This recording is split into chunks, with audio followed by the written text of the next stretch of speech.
cameras have captured so far, you see that the whole place has been overtaken by weeds. Now, I've been able to speak to some residents who decided to speak off camera. They've told me that they have given up on the issue. They've repeatedly spoken to the media about issues relating to the La General Hospital, and they are tired, and they don't think that their demands will be heeded by this administration. As people of the media, we shall continue to hold government's feet to the fire of accountability. We shall continue to speak until the La General Hospital is constructed for the people of La, Teshi, Nongwa, who depended on this facility in terms of healthcare.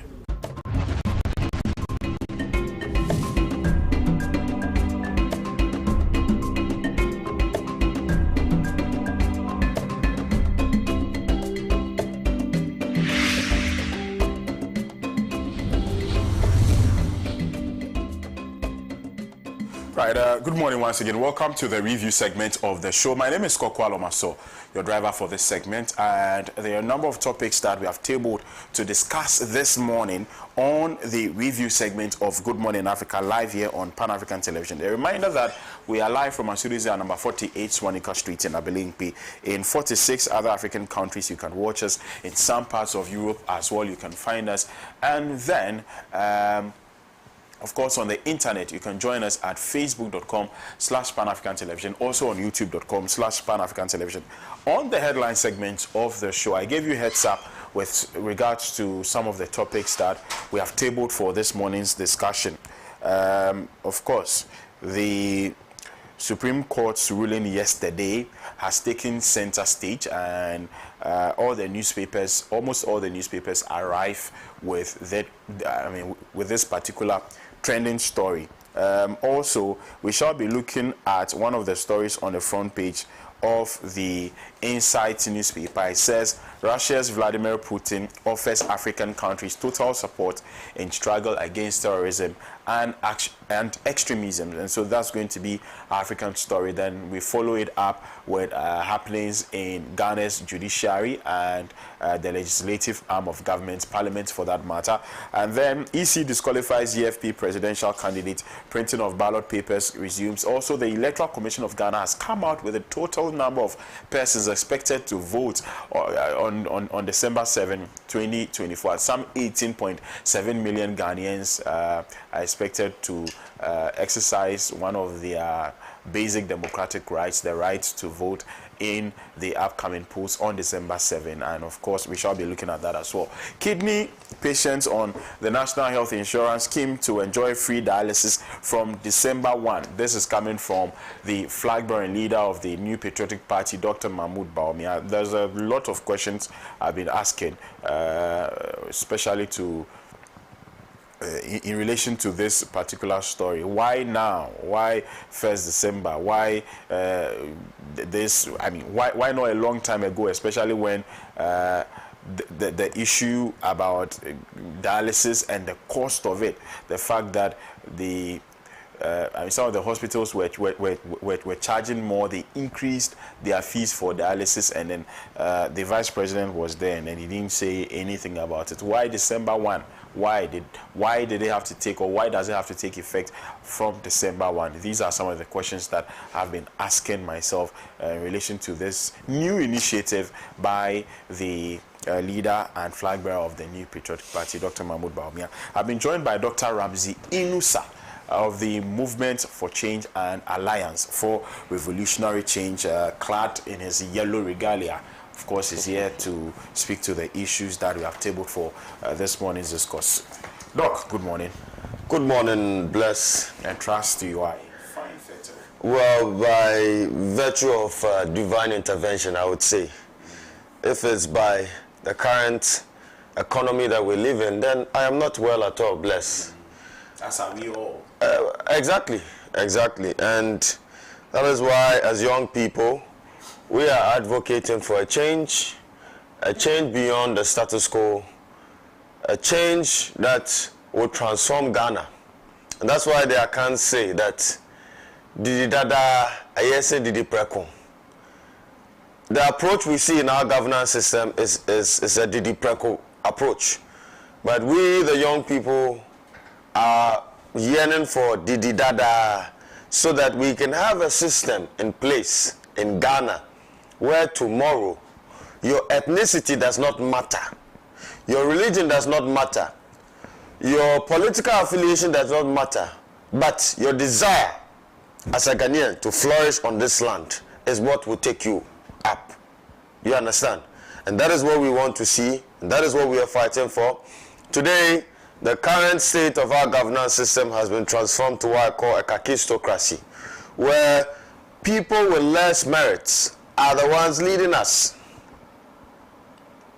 In all the public policies that we see in Ghana, and we want to change the status quo. Today, politics has polarized the fabric of our society that any slightest opportunity that anybody gets, be it a political sycophant or any ordinary citizen to that matter, would want to politicize every issue.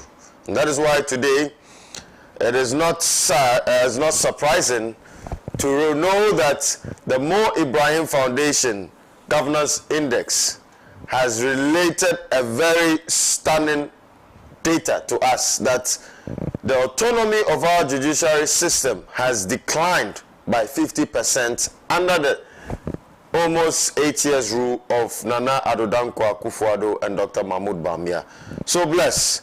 We are indeed in deep waters, serious waters to be precise, and the people of Ghana have to enact that change. Yes, and I must say that, bless, with the current political system that we have, even if Jesus Christ comes back and wants to be president of Ghana, it will be difficult. That is what I want you to understand. With the kind of duopoly we have in play, if Jesus Christ comes back again and he even wants to contest as a presidential candidate, it will be difficult because of the kind of political landscape that we, the citizens, have also enabled, right? I happen to go around to campaign in these latter weeks of the campaign season towards our election, and there are two things that I'm saddened with, bless, that some of our people, and I must say this unequivocally, that some of our people are the reason why corruption in our political landscape has been fought. You go and you're campaigning to people, they don't care about the message until then I would blame me. That's you know, that is the question behind them. What have you got for me? Oh, you have to give me something. If you don't pay me, I'm not going to vote. And to the people of Ghana, we have been continuing with this repugnant act for God knows how long. That you take monies from politicians, you allow politicians to induce you and buy your consciousness, right? They buy your consciousness as Ghanaians, and today we're caught up with a very wrecked political system or governance system, if I might say, and it's not enjoying any benefit to us as people. And that is why, bless, we, the people of Ghana, have to change our mindset. And if you listen to Honorable Alan Kojo Tramantin in a SIT cluster, he said that we need to instill a behavioral and mindset change in the people of Ghana. Because the leaders that we complain about today, take it or leave it, it's a reflection of who we are as a society. Because if indeed Ghanaians need a change, I do not see the reason why we should even 5% of our population should even vote for Mahmoud Bawumia or John Dramani Mahama. Right. So there is an issue here, bless. The people of Ghana have to wake up. We should stop taking these item 13s and allowing ourselves to be induced by politicians. Nobody should be allowed to buy our conscience. We should be independent in who we choose, and we should choose leaders based on their merits, their character, their credibility, and of course, the policies they have for us. These are the things that should determine who to lead us, not sell our votes to politicians. And that is why if you look at the internal elections of these major parties, right? They call it elections, I call it an auction, because it is the highest bidder that wins. And this system is the one that is indeed failing us as a people. And we need to collectively rise as Ghanaians to change that. Bless. If we do not change that, then I am sorry for our country. That's the honest truth. Because people with merits do not get the opportunity to contribute to governance. It is only people with deep pockets. And of course, if somebody should buy your votes today and gets into a high place, do you think he's going to care about your development? Bless. Do you think he's going to care about the development or the prosperity of the nation? So these are fundamental issues that we need to deal with as Ghanaians. And we can enact this change if we want to. It is not too late. We can do it, and we should do it. Right.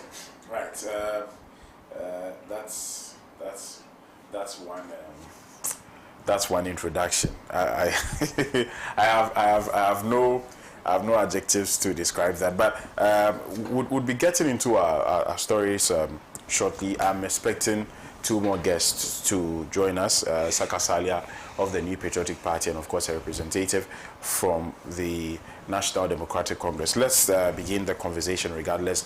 Russia's Vladimir Putin offers African countries total support in struggle against terrorism and extremism. It says Russian President Vladimir Putin has offered what he called total support for Africa, including in the struggle against terrorism and extremism. The speech was read out at a summit in the Black Sea resort of Sochi by Russian Foreign Minister Sergei Lavrov to his African counterparts. Several African governments have cut ties with traditional Western allies and are looking to Moscow for help in tackling frequent attacks by jihadists. It continues on page 5, and it says that during the summit, Burkina Faso's Foreign Minister Karamoko Jean-Marie Traoré said Russia was a more suitable international partner than the former colonial power France. It's a view shared by several of France's former colonies and was reiterated by Mali's Foreign Minister Abdoulaye Diop, who contrasted the Kremlin's sincere partnership to the new colonial relations of Western powers. He said that as well as military cooperation, Mali was exploring other joint projects in the energy, telecommunications, technology and mining sectors. Russia companies are working in all these areas with the Malian government and private partners in Mali to provide solutions to the challenges facing the Malian people. The two parties have agreed to step up the pace to ensure rapid results, he said on the second and final day of the Conference of African Foreign Ministers. So this is an excerpt of the story as captured by today's edition of the Inside newspaper. It is trite knowledge that the Russian government or the Russians have been on African shores, particularly where jihadist attacks and activities of extremists have been rife, especially in the Sahelian region. Not long ago, I think when the coup happened in Burkina Faso in 2022, one of the reasons for which the coup happened was the issue of insecurity, and following that, the Burkinabe president, he took a decision. The junta leader took a decision. He drove away France forces, and according to him, he hadn't seen any progress, as far as fighting terrorism and extremists are concerned. Then the Wagner Group came in. We remember last year our president went to the United States and then made comments in relation to that our neighbors have gone to do that. I mean, people were unhappy about that. But have the Russians been any better than their American and other European counterparts, especially in the fight against terrorism and making, you know, the Sahelian region better. If we had the resources, I'm not sure that we would actually go and seek aid from them. But that is our reality. Have they been better at fighting extremists? Bless. A very good morning to you. Let me take this opportunity to say a very good morning to the good people of Ghana and the founder and the leader of the Movement for Change, Honorable Alan Kojo Chomartin, and the entire membership and supporters of the Movement for Change and the Alliance for Revolutionary Change. Bless. Russia has been a long-term partner of Africa, and we have enjoyed some form of trade in the form of bilateral ties, especially in the aspect of security cooperation over the years, or say centuries. It is argued in historic literature that Russia tried to colonize parts of Africa. Yes. Part of the reasons why a lot of our African leaders, or some of them, would be aligned to Russia is for that precedent that Russia has never colonized any African country. Yes, Russia has never colonized any African country like the way the West has done, but in the late 1800s, they tried with that attempt in today's Djibouti and Ethiopia, but it failed under the Russian Empire then in the late 1800s. Russia has been, I would say, a formidable partner in the bilateral ties of several African countries, and over the years we've seen its rising influence in the geopolitics of Africa and also security cooperation, as I reiterated earlier on. Unfortunately, the repugnant acts of extremist groups in the Sahel region cannot be blamed solely on, I would say, external factors, but also failures of the governance systems in these various countries that suffer from this fate. I mean, you have a country like Burkina Faso, Mali, and Niger. These countries are predominantly dominated by peasant farmers. And in the northern parts of these countries, right, the effect of climate change has affected the outputs or the yields of farmers. And so it has made them more poor due to droughts. So governments in this region have failed to put in policies to mitigate the effect of this issue. And of course, one of the interventions they can do is to provide, I would say, a sustainable irrigational,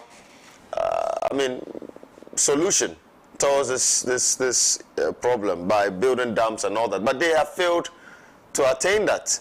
And that is why these peasant farmers have joined insurgency groups across this region, so that they can be able to have their bread and butter, their daily bread and butter. That's the main reason, right? Then there are also other issues to do with some form of external influences. And we know that the West is good at trying to decouple or destabilize any country. We've seen that in history, the Gulf War, the Middle East, that today the Middle East is at a non-stop when it comes to war across the length and breadth of a lot of countries in the Middle East. We've seen how the West has tried to influence their political system and to bring on board leaders that would favor their policies. Russia, on the other hand, has also done the same thing. If you look at Central African Republic, the Russian Wagner Group provides some form of security for the country. And this is as a result of the influence of the Kremlin in their governance system. Today, Burkina Faso, Niger, and Mali have had some series of coups, and the latest coup was said to be influenced by the Kremlin, right? And this has yielded some positive results in the aspect of fighting insurgency in their country, but I think that they can do more. Russia, Africa is home to, I'll say, the new frontier for the Cold War between the West and Russia. And if African leaders will be smart and understand the geopolitics of the world, they will take advantage to it. Do you remember that in the late 50s, getting to the 60s, right? Dr. Kwame Nkrumah wanted to build the Akosombo Dam, right? And the West was not buying into that idea. He rushed to the Soviets for support. And when the West realized that the Russians were going to support Nkrumah, they later came in to finance the project and help Ghana build its dam. So this is what I'm talking about, that the current predicaments that we face in our region due to some external influences is as a result of our weak leadership. If our leaders would sit down, right, and think through the geopolitics of the world, today there's a Cold War between China and even the West. We can be able to take advantage of it and position our interests on the table so that it favors us as Africans and our people. Today, what these global powers are interested in is our natural resources, bless.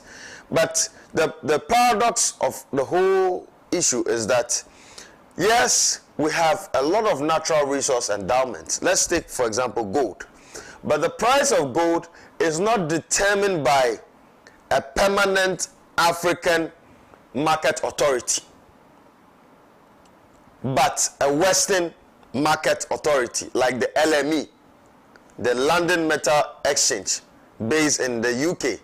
They determine the price of gold. They determine the price of copper. They determine the price of other minerals.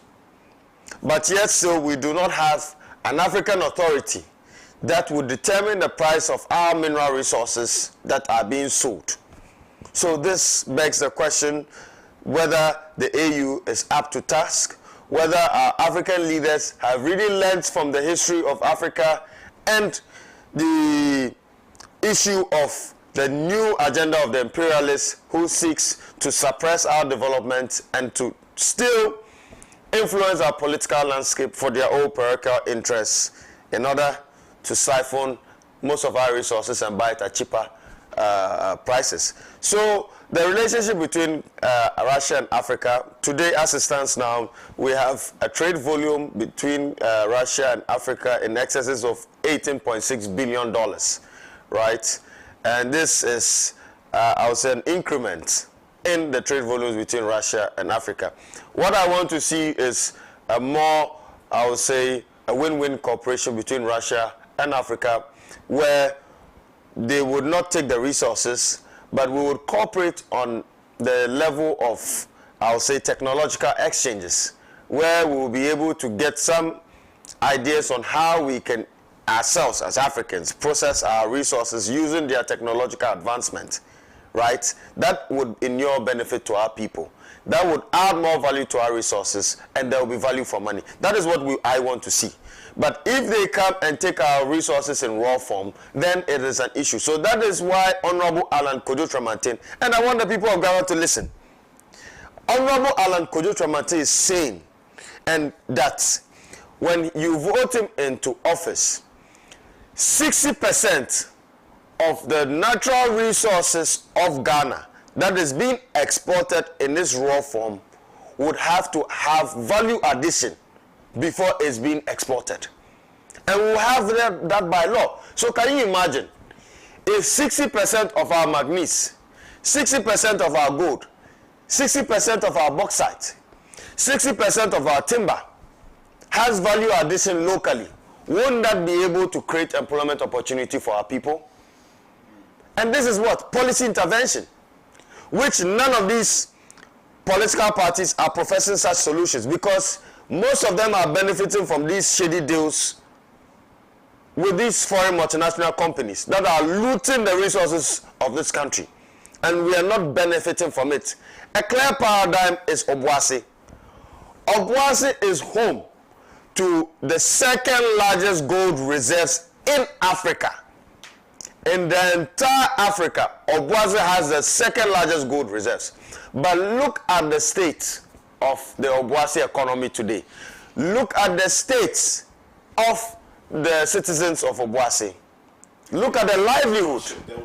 Exactly. If you go to South Africa, where gold is mined, you Yes. look at the communities where gold Exactly. is mined. You put that side by side. Exactly. I mean, the communities we have here, you see a very huge difference, yes. a vast difference Yes. between these Yes. communities. Yes. And so to the mining companies, the era of looting the people of Ghana in support of your quest to extract most of our mineral resources, and aided by some of our political elites, the time of such is over. We are going to instill a patriotic policy, a policy that will yield utmost benefits to the people of Ghana, that 60% of our natural resources that are being exported would have to have at least 60% value addition before it's exported. No foreign company will be allowed to take out gold out of Ghana without 60% value addition. And this is what Honorable Alan Kojo Tramante is proposing to the people of Ghana, that if we agree and we support him to do that, we would have value for money. Right. Thank you very much, Dr. Ramsey Yunusa, for that submission.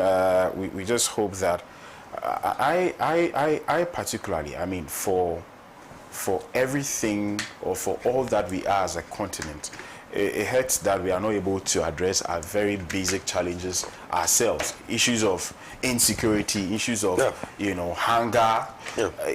We should be able to put ourselves in positions where we are able to address our own problems and find lasting remedies, lasting solutions African solutions to our everyday problems. It's a sad one. Let me remind you that we are receiving your messages. I'd love to hear from you. So if you have your contributions ready, make sure you send them to the text line 0559919802, 0559919802. I'll be more than glad to hear from you. And would proceed to our second topic for conversation, and that would be the trending issue, the biggest story that is making headlines in Ghana, the issue about the 4 seats in Parliament that were declared vacant by the Speaker a few weeks ago. Consequently, the Member of Parliament for the Efutu constituency, Honorable Alexander Fenyumakin, was unhappy about that declaration by the Speaker and decided to seek redress from the Supreme Court. Well, the Supreme Court has adjudicated on the matter yesterday. They brought out their ruling, 5-2 decision, including the Chief Justice. The Chief Justice was one of the 5 people who found, and Justice Gao. Yeah, and Justice Gao, one of the people who found the declaration by the Speaker as unconstitutional. Two of the judges, though, they dissented, and so that decision has been made by the court. The 4 people, or the 4 members of Parliament, would resume their seats as representatives of their various constituencies. But what does this mean, especially when the Constitution states explicitly, very clearly in Article 97 G and H about the grounds on which one would cease to be a member of Parliament? Now, what does this mean for the Constitution, especially when the Supreme Court has ruled that this is it? Whatever decision you took as Speaker is unconstitutional. This is it. So I want to find out from you, Yes. Dr. Ramsey Inusa. Yes. Are you surprised by the ruling? Yes, I'm not surprised. And if people do not understand this current happenings in Parliament and the Supreme Court, then it is up to us to explain into details for people to understand the current issues that we're plagued with as a country. We are in a time of what I call constitutional crisis. People might beg to differ, but we are in crisis. And this has been coupled by the politicization of issues, right? Against the national interest or the collective interest of the Ghanaian people. Bless, the 1992 Constitution has stated clearly, without any equivocation, in Article 33 and Article 130 of the 1992 Constitution. And if you permit me to read, because the issues that were taken to the Supreme Court, one of the grounds, and I would say the foundational ground of that issue, is that the rights of these constituents would be infringed by the decision of the Speaker. And if you read Article 33, protection of the rights by the court. So the courts have a mandate to protect the rights, the freedoms and the rights of our citizens. If you read Article 33, 1, where a person alleges that the provision of this constitution on the fundamental human rights and freedoms has been or is being or likely to be contravened in relation to him, then without prejudice to any other action that is lawfully available, that person may apply to the High Court for redress. That person may apply to the High Court for redress on issues pertaining to what? The infringement of their fundamental human rights. Then we go to Article 130. The jurisdiction of the Supreme Court.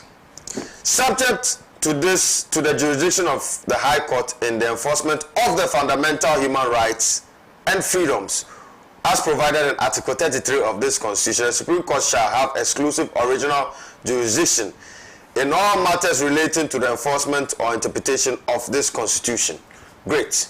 The reason why I read Article 130 and 33 is for the people of Ghana to understand that the Supreme Court has a mandate to interpret the Constitution or law. The High Court has a mandate and has within its jurisdiction, right, to adjudicate on issues pertaining to the rights and freedoms of the citizens of Ghana. So if today a member of parliament, right, is seeking redress on issues pertaining to human rights, bless, where should he seek that redress? Isn't it the High Court? And so that is why there was dissent by the two judges. And the basis of their dissent was that the Supreme Court was not the right place to seek redress on this issue. But we do not have the details of in her submission, in her judgment, she said that they dissented. If you listen to her carefully, she said they dissented on matters of jurisdiction. Okay. On matters of jurisdiction, okay. Which what she said reinforces Article 33 of the 1992 Constitution, because we are dealing with issues pertaining to human rights, right? And bless, let's all be honest here. Let's not pretend as if we do not know what is going around in Ghana. The appointment of justices of our Supreme Court, our courts of appeal, the High Court and the Circuit Court, right, are all tagged to some form of political affiliation and the appraisal of justices in our courts. That nobody can challenge. If you want to rise to a certain level in this country, depending on which party is in power, that can be able to catalyze your rise to that position you desire. And this is really killing our public administration. Appraisal systems today in Ghana are linked to your partisan affiliation, not your merits or your credibility. And that is why when President Akufo-Addo was appointing a lot of justices to the Supreme Court, we were against it. A lot of us made comments on it. And we dissented on that agenda, on that tangent, because we know how the appointments were made. And that is why Justice Gawu of the Supreme Court is a classical example. A person who stood as an MPP parliamentary candidate in whole West, I think. And then he went to the High Court. He didn't stay in the High Court for some number of years, I think 3 years or so, if I'm mistaken. Then automatically, he has been promoted to what? The Supreme Court. Meanwhile, we have a lot of justices in what? The Courts of Appeal that have been there for more than 15, 20 years. A lot of justices, credible justices, but because they do not have that partisan affiliation, they did not get to the Supreme Court, or they were not appointed to the Supreme Court. And for President Akufo-Addo, in his own wisdom in appointing Justice Gawu to the Supreme Court, he knew what he was about. He knows what he is doing. Bless, we should not sit down here and play the ostrich and act as if we don't know what is happening in Ghana. Politicians from the two divides, MPP and NDC, would appoint people that would align to them, would appoint people that would do their bidding. That is why Honorable Alan Kojo Tremantin is calling for a constitutional reform. And part of the reforms he is proposing under his great transformational plan is to abolish the Council of State. And in place of the Council of State, he brings in a bicameral parliamentary system. He will create a second chamber. This second chamber, bless, would not be made up of political actors. It will be an apolitical chamber. Now, well, so yes. Dr. Ramsey, this is the flaw I find in that. This is, I mean, according to me, this is the flaw I find in what you're saying. These people who are going to, I mean, make up that chamber you are talking about, one way or the other, have their political affiliations. Though they may not come out to say, everybody has a political affiliation. Everybody has a political, opinion about issues, about happenings in our country. Everybody from whoever, pastors to whoever, yes, they have political opinions. Even if we say that we are not appointing judges based on their political coloration, whoever you appoint there is one way or the other aligned to a certain political party. So aren't we supposed to look at rather than saying that we do not want people who are aligned, and so because they are aligned, their judgment could be in favor of an interested party which they sympathize with? Instead of that, why don't we just appoint people who everybody has a bias? That is my argument for what you're saying. Irrespective of whoever it is, we all have biases. I may not support the MPP or NDC or the Movement for Change, but I may have my bias. Yes. You understand? By family, by association, by the fact that I attend a certain church and someone also attends the same church, by the fact that this person comes from my tribe, this person comes from my religion, or this person shares this kind of view with me, I still could have that bias in me. So instead of saying that we are appointing people who are not politically colorized, because somebody could be in the NPP and still know right from wrong and still stand by it. So why should that be a problem? So hear me out. Okay. Personal bias, yes, is different from systemic bias. Okay. Right? What we are against is the collective personal bias that has culminated into a systemic bias that is failing our governance system. Bless, do you understand what I'm saying?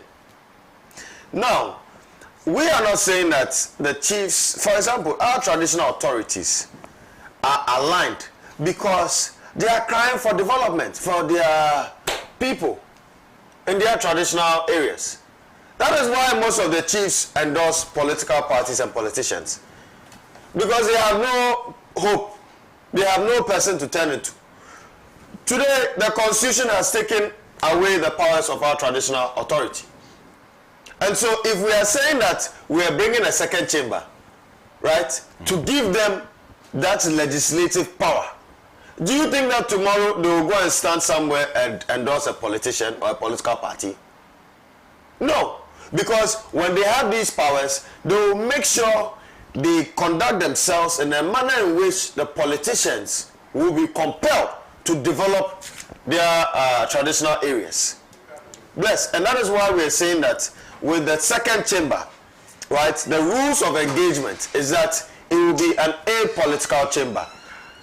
The second chamber, appointments in the second chamber of independent constitutional heads, right, independent constitutional bodies heads, would be apolitical. Now, if you have traditional authorities, if you have trade unions, bless, organized labor, of course, if you have academia, if you have a faith-based organization, if you have the reps from persons with disabilities, right, if you have reps from academia, all come together to form this chamber to appoint heads of independent constitutional bodies, what will be their interest? Their interest will be to appoint a person who is credible, not based on his partisan affiliation. But if you allow these persons to be appointed by the president, then of course it will be from his party. And that is why we are saying that the winner takes it all syndrome is killing our governance system. Do you also not think that by the mere fact that the creation of that body, yes, is under a certain government, under a certain leader of the executive, the people who form part of that body would also feel that they are compelled to make decisions that align with the interest of the leader of that executive government? I disagree. How do you? I disagree. Why do you disagree? The composition of that group, the composition of that group is so strong that they cannot kowtow to the interest. Where are they going to derive their strength? So we would have it inputted in the constitution. That's why we are seeking for a constitutional amendment, that we would amend the constitution and create a bicameral system that would give these individuals that legislative power. That's why we say we're creating a second chamber. If you look at Nigeria and the US, they practice the federal system, right? The Congress and then the House of Representatives, they both have different legislative powers. And so if we create a second chamber, by law, they would have those legal backings, right? And they would have those legislative power to be able to appoint heads of independent constitutional bodies without the influence of the president. If you have a chief like Asantehene, are you going to lobby Asantehene to appoint somebody from your party? Are you going to lobby the Yabonwura? Or you're going to lobby the Yana to appoint somebody from your party? Do you think that they will do that? No.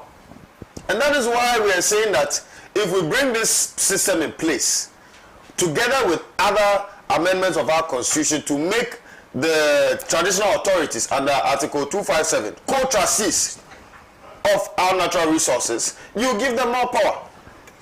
If you have trade unions have a representative in that second chamber looking at the current economic woes and predicaments and the suffering of their members, do you think that the trade unions are going to, the representatives are going to do the bidding of political parties, or they will do the bidding that would seek to redress the issues that they face in this country? Right. So bless, this constitutional amendment is the best and the solution going forward, because every time there's an election, right, we say, oh, the EC is MPP, the AC is NDC, depending on who is in power. And you realize that the tenure of office of heads of independent constitutional bodies are coterminous with the political party that is in power and the president, which is really causing these gaps. When Nana came Jim Mensah. Right. When Nana came, he changed the IGP. When Mahama was there, and when Atamos took over from Kufuor, he changed the IGP. He changed the CDS. He changed the head of fire service. He changed the CJ and all that. So this is what we are saying, that until we have an independent body that is apolitical, that will appoint these heads of various independent constitutional bodies, right, we will not be able to solve some of these flaws in our governance system. And that's why Honorable Alan Kojo-Tramante's plan stands tall. Yes, individuals can have their biases, but the collective systemic bias of our governance system is what we seek to correct. Right. Thank you very much, Dr. Ramsey Yunusa. Saka has just joined us, but before I invite him, I'll do a few messages that our cherished viewers have sent me already. Good morning, Bless. The NDC must take a firm stance and resist the New Patriotic Party's aggressive tactics, especially with the general election looming in less than a month. Politics isn't about religion or morality, it's about interest. The NDC's interest lies in preventing the NPP from exploiting Ghana's remaining financial resources through parliamentary maneuvers. To achieve this, the NDC should employ all available political strategies and tools to thwart the NPP's attempts to form a quorum. This is not a moral or religious battle, but a political one, and the NDC must be prepared to play the game to protect Ghana's interests. Aigbe from Tamale. Thank you, Aigbe, for your message. Very well said. Good morning to you and your panelists. My name is Osman from the Upper West region. My question is, will the NPP amend part of their constitution which is in violation of the national constitution? What is going to happen to the Deputy Speaker of Parliament since he came to Parliament and have now joined the NPP? Okay, thank you for your question, Osman, and good morning to the people of the Upper West region. Bless, I am saddened by certain rulings of the Supreme Court. Some of these rulings clearly show how some people have been denied justice in the past. If this clear provision could be mutilated this way, what then would happen to provisions that are not that clear to the ordinary man? By Abdul Razak Wamali from Tamale. Thank you, Abdul Razak, for your message. Please, John Mahama never changed any Chief Justice while President. Please check the facts. And also that brings me to the question: when did Chief Justice Georgina Wood leave office? So I know she was under. Well, yeah, she retired. She retired. Okay, so the Chief Justice, you don't sack Chief Justice unless maybe stated misbehavior. Okay, but did you sack anybody? We never sack anybody. Okay, who was the Chief Justice? I was even shocked when he was mentioning that is those constitutional bodies, the heads of constitutional bodies, are coterminous with the. I was shocked. How many of them have we know that. I'll come to you. Which one would you? I was shocked. Good morning.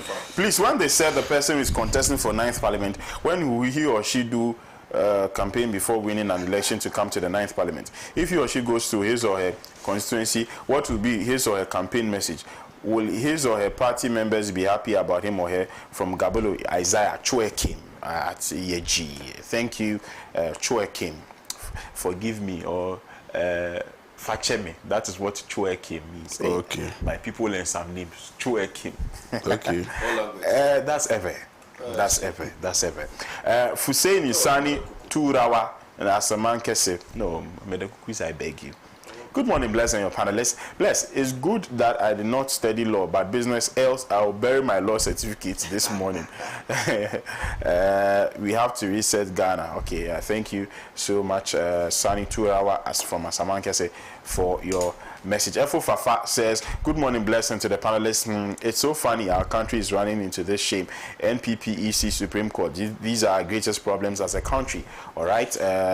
Thank you for your message. The decision of the court to overturn the decision of the Speaker is a clear travesty of justice and an illegal attempt to use judicial powers to suppress the rights of the Speaker in favor of the NPP. Is it not surprising how the Supreme Court has skipped many cases to swiftly react to the desperate Honorable Afenyo-Markin, now minority leader's case? I urge the CJ to reconsider her decision to safeguard the safety and sanctity of our democracy. The NDC remains the majority in parliament as far as the laws of our country are concerned.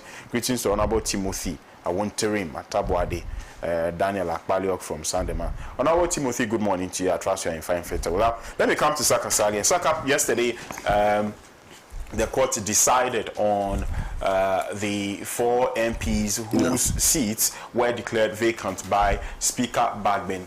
I want to find out from you, how do you feel about the judgment of the Supreme Court, especially as someone who is a student of law and aspiring to become a legal practitioner in a few coming years? Yeah, thank you very much. Let me take this opportunity to say good morning to the flag bearer and the next president of Ghana, Dr. Mahmoud Bawumia. Blessed, I felt very good. I felt proud to be a Ghanaian of the ruling of the Supreme Court yesterday. First of all, it tells you that I've always said it on this platform that the laws of Ghana has made it categorically clear that we have supremacy of the Constitution. Nobody is above the law, not even the president. The president is subject to the Constitution. Parliament is subject to the Constitution. Executive is subject to the Constitution, of which the president has. And even the judiciary themselves, if they falter, they are equally subject to the Constitution. But the apex or the highest of the courts is the Supreme Court that upholds that justice on our behalf. And therefore, that is the reason why we have separation of powers. When we say separation of powers, some people misconstrue it to mean, oh, the complete separation. No, there is no complete separation. They interlap for the purposes of constitutionalism, that is checks and balances. And therefore, if maybe Parliament the judiciary can come in and correct it. If the executive the judiciary can come in and correct it. In Article 1.2, it is so clear. And therefore, I want to hear people, sometimes, I mean, you can forgive them because we are in election season. We have less than a month to go into elections, and therefore, people want to malign even the professionals. I mean, those that are in the Supreme Court are, by our standard, are supposed to be the highest when it comes to thinking about the law, when it comes to the knowledge of the law, when it comes to the experience they've gained in the law. And that is the reason why they have been carefully selected. It might not be so, but that is the presupposition. That you need to practice like 15 years in order to qualify for the Supreme Court and all those things. Even though we know that political favoritisms sometimes come in. But I'm saying that it tells us that everybody is subject to the Constitution. That is one. And secondly, I believe that if you look at the Constitution very well, Bless, I hope you can. Yeah. If you look at the Constitution very well, and its interpretation, first of all, we should know that it's not everybody that is mandated to interpret the Constitution. Unless it is only the Supreme Court that can interpret the Constitution. So some people normally say that every court can interpret the Constitution. That is not interpretation. That means, you see, before you take an action, you need to understand the text. And some people think that the process of understanding the text is interpretation. It means that there is no case of interpretation. For instance, I mean, if there are some ambiguous words, and then a judge doesn't understand it correctly, you have to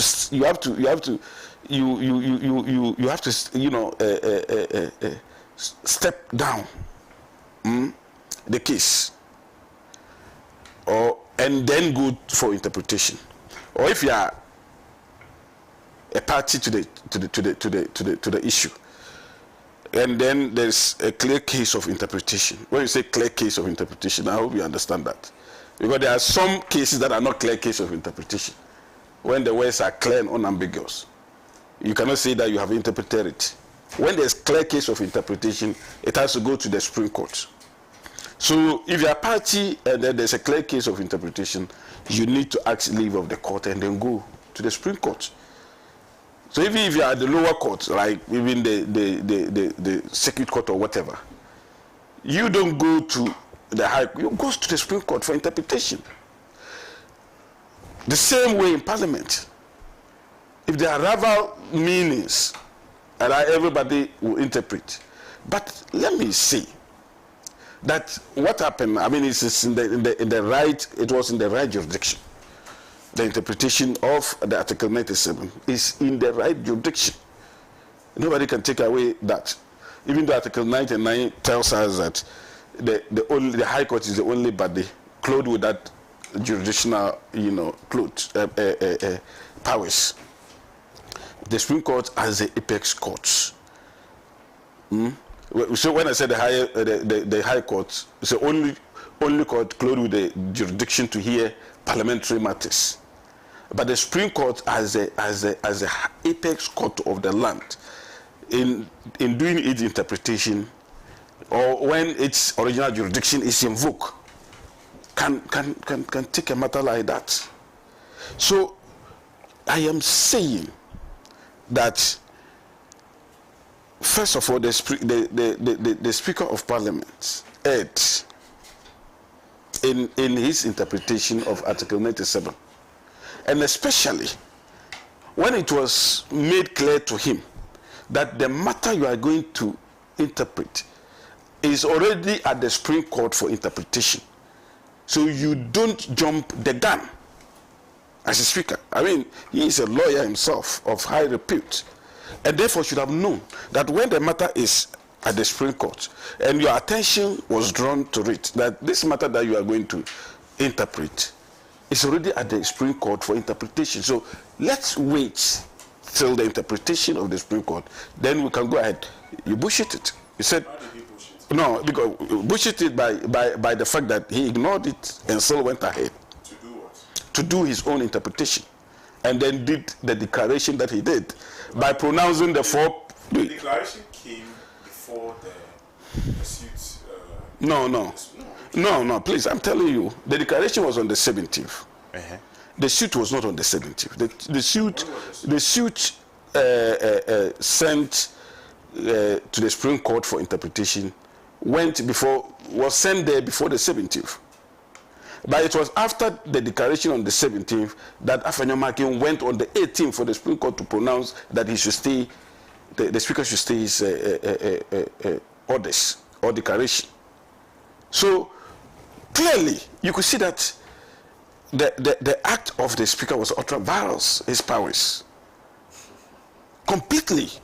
He didn't have... I have a story here on Ghana Web, 15th October. Yes. 15th October. Yes. So that was the suit. Afenyomakin, you Speaker of Parliament. Okay. So the Bagbin declaration was on the 17th. And then the 18th, the court order came that he should stay the execution.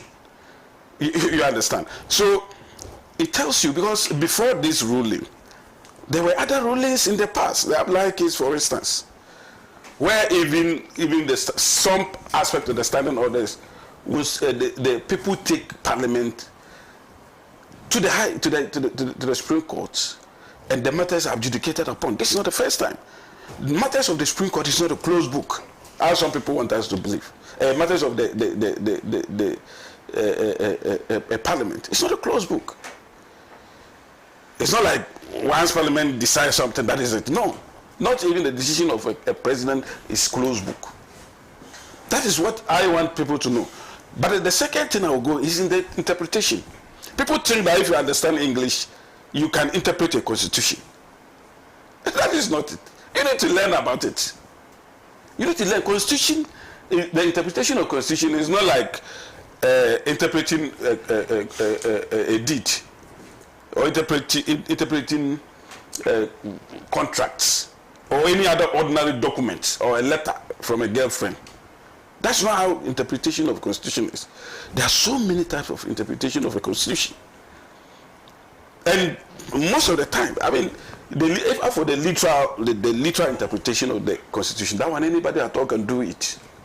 Anybody at all can look at the text, the wordings, and come to a conclusion. So Article 97 G and H is ambiguous. Of course, I mean, it's ambiguous because how you understand it is different from how I understand it. How the minority understand it is different from how the majority understand it. And therefore, the need for a neutral arbiter to come in and settle the matter. And that is the exact reason why the Supreme Court original jurisdiction was invoked. And that if you think you understand English, and therefore you can put one or two things together, you are lying. That is not how it is. And especially some of these things, the purposive method of interpretation, MOPA, was used. In this case, you have to take into consideration the intent of the framers of the Constitution. What did they intend? What mischief did they intend to cure by bringing in this? The mischief is that in the 60s, I mean, when the First Republic, the most powerful, might was also always right. The most powerful of the parties could coax, cajole, convince, or even bought some MPs and let them cross carpet. Maybe you stand as an MP for, let's take it like I was a Central, and then you win. You go to Parliament as a member of the MPP who was voted for. Then you go to Parliament, then the NDC, let's say, is in power, and then they said, actually, if you are able to give us that your seat, as if it's a personal seat, if you are able to cross carpets to join us, we'll make you a minister, or we'll give you this, we'll give you this. Then you say, okay, I'm no longer MPP, then I go and join these people. In Parliament too, this was the mischief that the Constitution, because look, this Constitution that we are now using today is an amalgamation of all the constitutions that we have had in the past. They take all the constitutions that we have had under the GFANAN committee, because that was the first committee that sat to ensure that we get our committee, our distance done, before the Ekedi Asante committee, and then the Constitutive Assembly. So they first of all took all the constitutions that we have, the problems that they suffered, and how do we cure those problems. So in this particular one, the mischief was to cure that crossing of carpet. And then they said that if you are a political party, if you are a member of a political vehicle brought you to Parliament, and then you want to join another political party, you need to relinquish or you need to vacate your seat. It is not like today as we are speaking, the 4 MPs that by being declared that they are no longer MPs today, have they declared that they are no longer with the MPP? Because I'm coming. Number one, they have not. No, don't laugh. I thought the MPP. No. Listen. Use your. Some people are using constructive notice. Listen. I see people want to understand the issues. People want to understand the issues. People are using constructive notice. It means that once you have filed at the Electoral Commission, it means you are no longer. The people have not said anywhere that they do not have. Must they come and say? No, but you see, when you were here, I was here and you were talking. No, I'm the one asking. Yeah, so yeah. When your constitution says that if any member of your party decides to contest a parliamentary candidate of your party, a parliamentary candidate that has been, maybe I'm not using the right words, but that is the inferred meaning, that if anybody from the MPP decides, I get what you mean. Decides to contest you are not like them. of the NPP for a particular constituency, the person automatically relinquishes their position as members that is the MPP. That is the MPP constitution, and the MPP constitution doesn't sack people based on the words of the constitution. That's the reason why when you commit those things, the party will have to write to you. Bear in mind, there was a letter written to Officer Adoye and Co., including Yaboabe and Samoa, that they have flouted, they were supporting somebody else and those things. Once you have not received that letter, it means that the party has not taken decision on you. In fact, the National Council is the second highest decision-making body of the party. And in such cases, a letter will be written through the General Secretary of the party to those affected. And besides, even before the letter is written, the only authoring party who have to be evoked here. They need to hear from you. We understand you are supporting somebody other than our officially elected candidate. Yes, I mean they yes, of course. You heard from them. Of course, I mean they were written to. We saw them. Yeah, and they wrote back to you all people. Those things. They wrote back to you people. I'm saying that they refused. So listen. So they were sacked because of their intransigent and all the things that we sacked them. You understand? So after them, they are no longer. We sacked them. They left. You see, so I'm saying, even though what you read is correct, but the party has not taken decision on them. That one, the constitution is also subject to a party's decision. Of course, yes. I see. Yeah, the National Council, the MPP's constitution is subject to the whims and caprices of the National Council. Exactly. I see. Yeah, I mean, there's nothing wrong with it. Interesting. Because the National Council can take a decision to say that even though the constitution say A, B, C, D, we defer. So the National Council overrides the constitution of the MPP. So based on your explanation after meeting you, we understand your situation, and therefore we will not implement what the constitution says we will do. We can do those. We can do those. So it doesn't automatically say that apart from what the constitution say, there are no other organs of the party that can also take decision. So that is neither here nor there. But I'm saying that the constitution is clear when you use the MOPA, the modern purposive approach to interpretation of the constitution. Those that say that, if you join another party, what do they mean by if you join another party? If you join another party, I mean, if we are going to even use the words, the wording of what it means, it doesn't mean anything.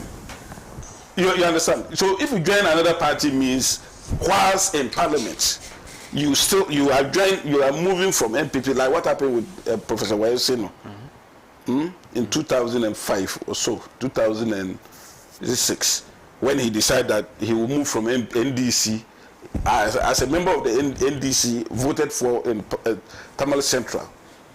He said that the NDC lied in so many things, including the Yana case, and so he's no longer confident with the NDC, so he's moving to the MPP. And he thought he could just move to the MPP side.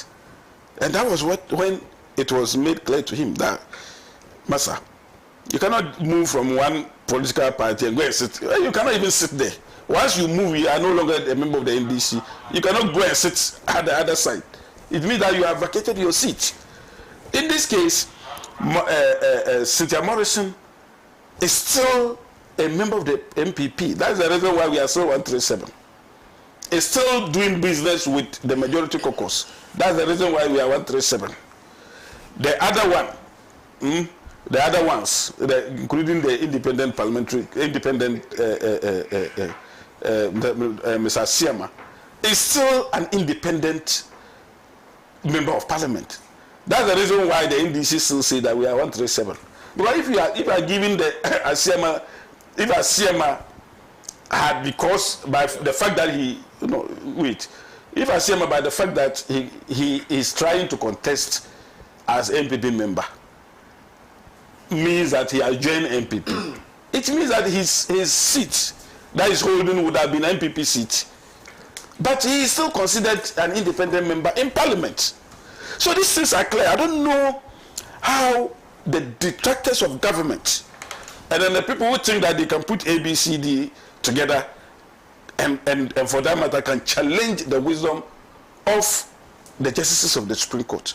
And when they take a decision, people with far lesser knowledge will just come and sit and rubbish it.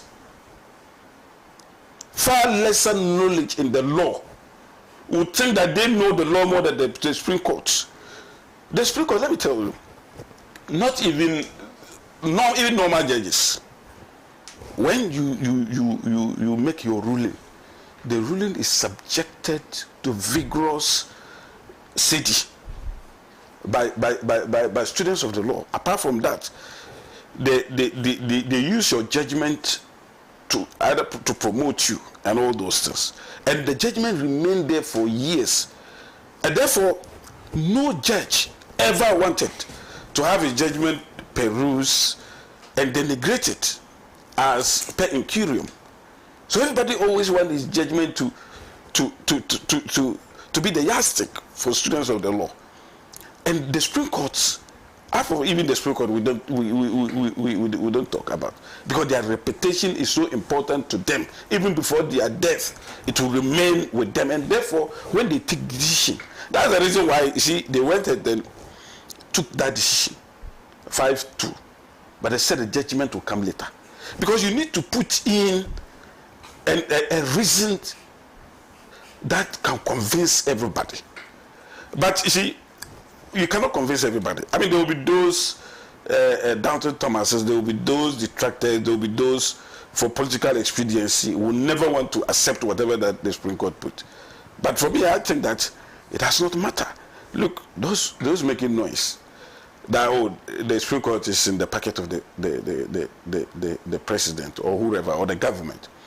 This same Supreme Court, not even the Supreme Court, the high courts, when Professor Mills was in power, when John Dramani Mahama was in power, they were ruling against them.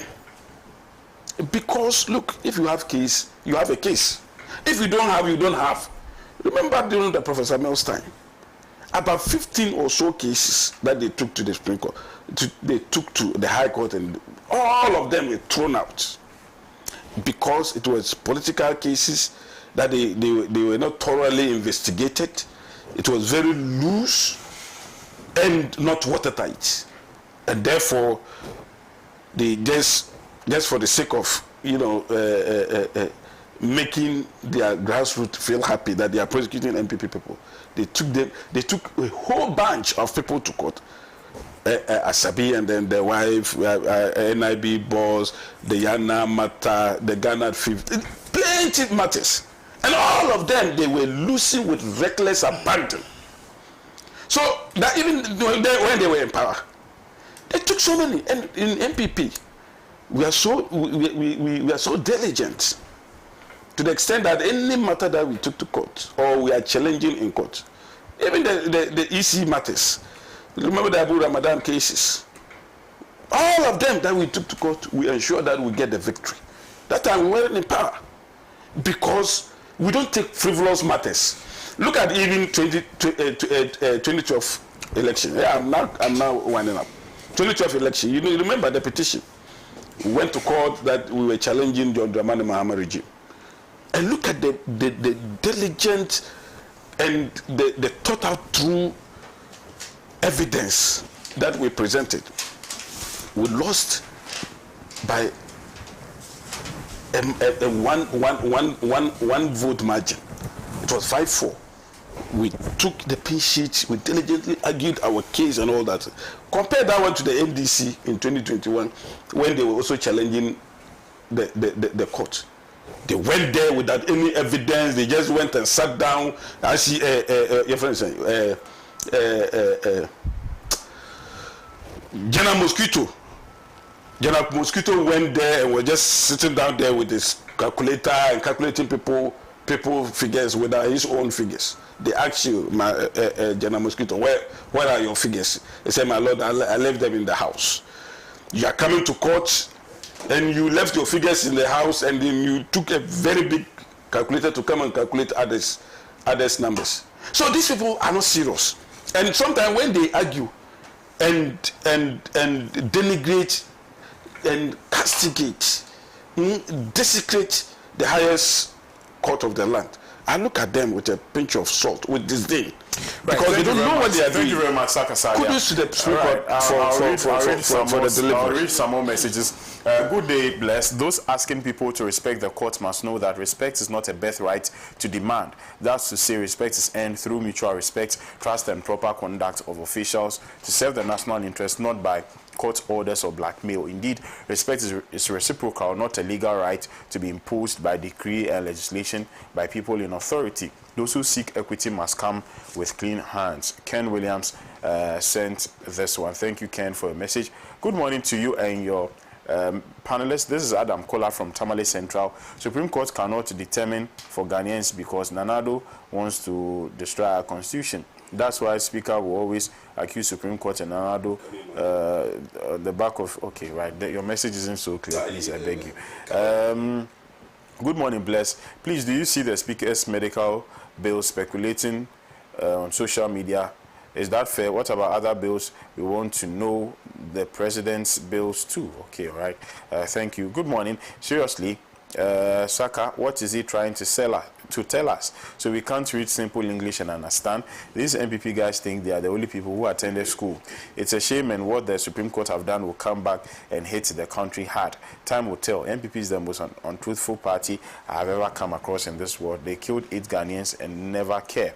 Stephen from Tema. Thank you, Stephen, for your message.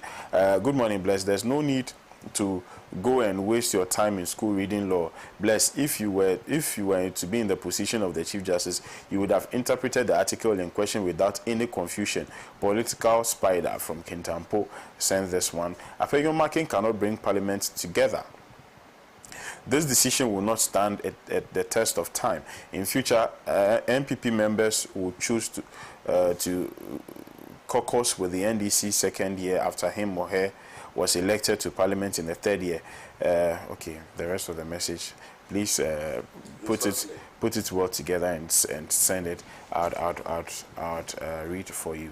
Right. I'll do some more messages. This one here says that, good morning, Koku. The panelists are looking colorful. Midfielder Alan spent 7 years for this economic mess to happen before he left. I doubt there will be constitutional reform. The new force will beat him down, hands down, in this election. NKB cheddar all the way. Okay. Thank you for your message. And I humbly submit, okay, I think I've read this one. I humbly submit that politics is too serious a matter to be left to only politicians. Fellow Ghanaians, always vote for principle, though you may vote alone, and you may cherish the sweetest reflection that your vote is never lost. Why is it that there are many men and women of principle in both parties in Ghana, but there is no party of principle? Let us remember that voting is a civic sacrament. Nana Oseu Sufusu. All right, thank you for your message. This one here says Saka Salia should stop peddling lies. Justice Atuguba, Justice Sofa Kufu, Justice Dose, Mr. Ansar Sarah, all past Supreme Court justices of Ghana said the ruling yesterday was wrong. Kweku from La Paz sent this one. Okay, thank you. So they don't do anything. The retired judges, it means that their brains are dead. I'm asking you, you are saying that they are retired justices. Good morning, Pan Africa, and good morning to your panels. Please always remind them about the boxing in Parliament, gunshot found. Okay, all right, okay, thank you. You wanted to say something. I'll give Saka time to. You can't give him time because. Are you the moderator now? No, but bless. You can't give him time. Concentrate on giving. It's not. And leave what you've said. You spilled your life. Why do you fear that? These people, they think they have, together with the Supreme Court. Let me state emphatically that the fact that you've been given the opportunity to serve in the Supreme Court does not give you monopoly over the law. That's number one. Number two, the NPP is failing to adhere to its own constitution. there is no clause in your constitution, right, on the forfeiture of membership that upholds to the principle of natural justice, the odi ultra partum that you are reiterating here. If you look at the constitution of the MPP, Article 3H, forfeiture of membership, and I want to read so that people will understand this issue. A member of the party who stands as an independent candidate against the officially elected member of the party, or who joins or declares his or her support to another political party or for an independent candidate when the party has sponsored a candidate in a general election or by-election, automatically forfeits you don't even need the letter. His or her membership of the party. So clearly, when I read this clause, right, I am not a student of law. You are a student of law. But I have done a bit of administrative law. And for that matter, I can say unequivocally that there is no subjection to the principle of natural justice here, or the ultra partum. And for that matter, what Saka here is saying this morning is frivolous, is baseless, even pertaining to their constitution. It doesn't hold, and it's just dead on arrival. Now we go to the constitution, right? The grounds, the foundational grounds why this case was taken to the Supreme Court was that there were issues of the rights being infringed by the actions of the Speaker. Number one, let me correct his statement that the Speaker of Parliament, the Right Honorable Albert Sumana Bagbin, did not interpret the Constitution, but he gave a ruling. And in his ruling, he said that I am not interpreting the Constitution, because he didn't explain. He enforced the provisions in the Constitution. That is what he did. And it was triggered by a petition by Honorable Haruna Idrisu, that for that matter, because of the acts of certain members of parliament. Now, let me ask him a question. The Fomina MP is a known independent parliamentary candidate. Today, is he a member of the MPP or not? Ask the question that has he joined? Is he a member of the MPP? I'm asking him, is he a member of the MPP or not? I am saying that, has he joined the MPP in parliament or not? Is he a member of the Answer MPP? me first. Is he a member of the MPP? Answer me. You cannot ask He a has question. always been. He has always been a member of Even though but by law, you see, he's lying here. That's what they know. By law, Honorable Fomina Siama from Fomina, the Fomina constituency, is an independent parliamentary candidate. That is the reason why he has not added his independence to us. He has left that status of being an independent parliamentary candidate, and now he is what? A parliamentary candidate for the MPP. If you look at Article 90... But no, answer me too before you go to the article. Has he joined MPP? Has he taken his seat to MPP? He has joined the MPP. So MPP, we are one thing. No. He is a member of the MPP. That's what I want to say. And Article 97, right? He says that if he was in Article 97H, if he was elected a member of parliament as an independent candidate and joins a political party, simplicity, and joins a political party. A political party in parliament. Saga, let me read it to you again. This is simple English. Answer question. You do not need some level of even, I would say, some. In parliament. Yeah, it's not in the constitution. It's not in the constitution. He's the one out there. He's the one out there. You see, but how about this people? But when it favors them, when it favors them, they are not against. The article say in 2020, you use the same provision on Patrick Esiama. No, I'm actually you use the same rules on Esiama. So why is it that today this article say the same rule? Article 97. H, it says that if he was elected as a member of parliament independently, right? As an independent candidate. Because so Asiama was elected as an independent parliamentary candidate for Fomina constituency. And now he has joined a political party.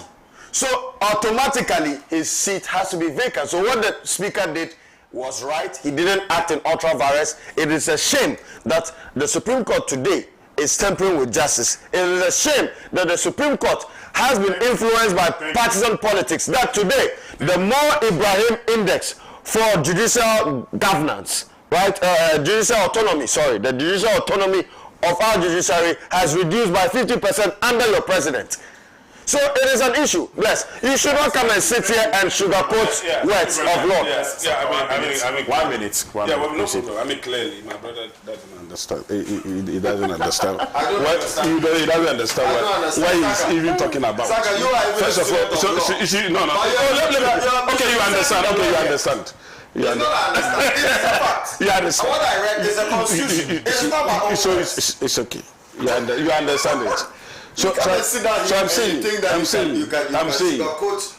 that what he just even read did not say that if you join a political party outside even parliament, didn't even say outside parliament. I'm telling you the intent of the framers of the constitution. Oh, but you were there when they writing it. Of course, I mean, you see, you know, you read all those things. You can tell me. And don't forget, we practice one can decide that okay, for the next election, I'm joining the NPP, but for now, I'm still with the NDC. So can you say that? Okay, can you say that? For instance, you say that in the next 10 years, I will join a political party. Then you even go and then take that political party card and say that it will take effect in 10 years' time. So would they say that you have joined a political party? Because this is futuristic. No, but you are using the person in question. No, it's not parliamentary candidate for a particular constituency. He is currently all these people are currently present tense. If he joins, it's present tense. If he joins, no, listen. It's present tense. The word if he joins. See, you have that where you people get it wrong. It's English. If he joins, the constitution was written. If he joins, the assignment of the framers is that if you join another political party and still want to remain in parliament, like you join, you are NDC member. You are going to join NDC. Okay, so what about the independent? Yeah, if you are independent. Right now, you belong to a political party, but you've decided to go independent. Okay, listen. You are independent. No, you belong to a political party. You want to go independent. You belong to a political party and you want to go independent. Yes. So why does it apply again? No, you remember Joe Sayosu. He was an independent member of parliament, and he contested the subsequent one as MPP member. Nobody went to court and said that, he will remove him, or the speaker then did not remove him. So because at that time, he was an independent. Independent candidates are supposed to be insulated from this constitutional provision. That's what he's saying. That is not true. Thank you so much. Thank you for your time, Dr. Ramsey. Thank you, Sakasali. It's been an interesting conversation here on the show. I'll catch you same time tomorrow. Do have a pleasant morning. Bye bye.